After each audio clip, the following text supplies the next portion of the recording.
How to add recovery phone or email to Google account. First, open your web browser and go to your Google account. If you're not already signed in, log in with the account you want to update. Next, click the Security and Sign In tab from the menu on the left. Scroll down until you find the section called How You Sign In to Google.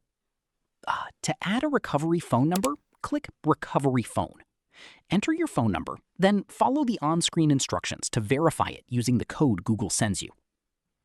If you want to add a recovery email instead, go back and click Recovery Email. Enter the email address you'd like to use, then verify it if Google asks you to. Once you've completed the verification, your recovery information will be saved automatically.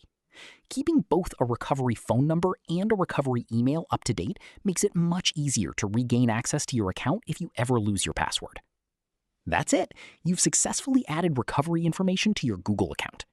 If this tutorial helped, don't forget to like this video and subscribe for more Google tips, Gmail tutorials, and easy tech guides.